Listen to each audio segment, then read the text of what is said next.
There is more than one catastrophic memory etched into Earth's past. The truths are not hidden. They are carved in tablets, written in scriptures, preserved in ancient scrolls from every corner of the planet. The Bible tells us the world has drowned before, but it is not the only witness. Do you know of the Great Flood? How do you remember it? Because the truth is that it really happened. We have more than myths, more than theories. We have evidence. Strata of seashells on mountains, ancient coastlines now drowned beneath the oceans, ruins that sleep under the waves. Civilizations documented this transformation of Earth, but never in the same way. They differ in the names, the places, the heroes who survived, even in how the flood began and how it ended. Stay with me on this journey. The stories are many. The event is one. Same flood, different memories, and together they form humanity's greatest mystery.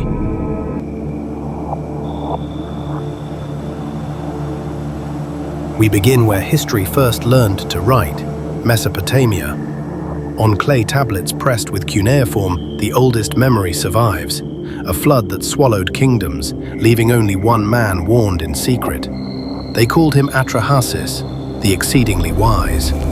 The gods whispered through a reed wall, "Build a vessel, seal it tight, gather your family, take the seed of all living things." And so he built a massive boat, coated in pitch, strong enough to ride the storm. Then the skies opened, rain hammered the earth. The underground waters burst upward, cities vanished. Ziggurats, towers meant to touch the heavens, disappeared beneath the waves. For days and nights the world was only water. The gods themselves, so the tablets say, trembled at the violence they had unleashed. At last, silence. Atrahasis's vessel struck high ground. He released a bird into the empty sky. It returned, then again, until one day it did not come back, and hope returned with it. Another tablet tells of a king named Gilgamesh who sought immortality and found a man who had already achieved it. Utnapishtim, the survivor of the flood. Different names, same bones. A boat builder warned, a world erased, and humanity beginning again.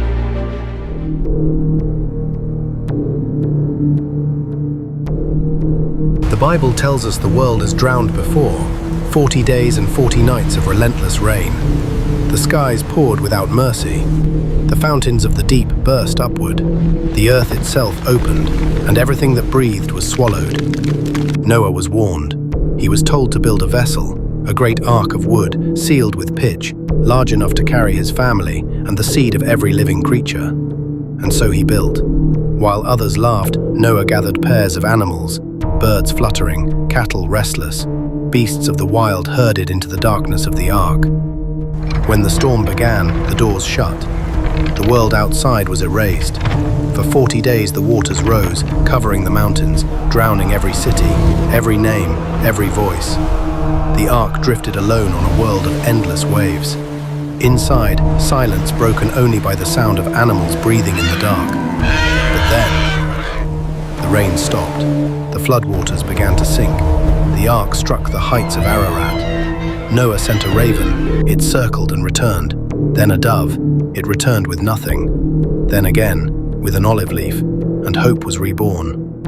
The rainbow stretched across the sky, the covenant of survival, the promise of renewal. The Bible's flood is not just destruction, it is memory.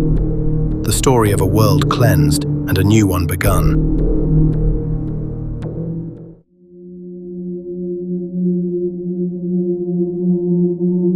And just like that, the memory surfaces in India. They speak of Manu, warned not by a man, but by a fish. At first it was tiny, fragile, but as Manu cared for it, the fish grew vast, radiant, until he realized it was Vishnu, the preserver, in disguise. "Build a boat," the fish told him. "When the waters rise, tie it to my horn, and I will guide you." The flood came. Mountains vanished. The world became a single ocean. But Manu's boat was carried safely through the chaos, pulled by the divine Matsya until it rested on the peaks again. And from his sacrifice, a woman was born, Ida, the daughter of devotion. Together they became the seed of mankind. From them, humanity began anew.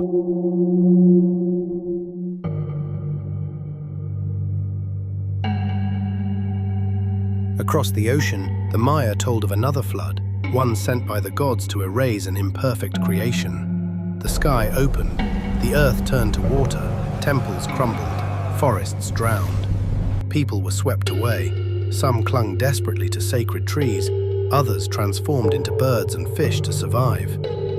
The Aztecs remembered it too. They spoke of a man and a woman sealed inside a hollow tree, emerging when the waters withdrew. Different names, different endings, but the memory is the same.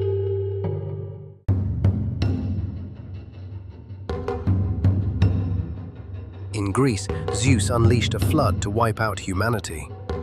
Only Deucalion and Pyrrha survived, drifting in a chest until the waters calmed, then casting stones behind them that rose as new men and women. In China, the story was not just survival, but triumph. Yu the Great tamed the endless floods by carving channels through the land, shaping rivers that still flow today. Among native tribes, they told of the Great Canoe. Humanity rode the endless waters with the animals, waiting until the earth rose again from beneath the flood. From Mesopotamia to Mesoamerica, from the mountains of Greece to the rivers of China, humanity has carried one memory, the flood. Different names, different gods, different survivors, yet the same waters. The Great Flood endures not only as a story of destruction, but of renewal, of survival, of beginning again. Carved in stone, written in scrolls, sung in legends, the event is one. And perhaps it is not only the story of our past, but a warning for our future. This is D-Tune's Reality, stories carved in time. Subscribe for more echoes of forgotten history.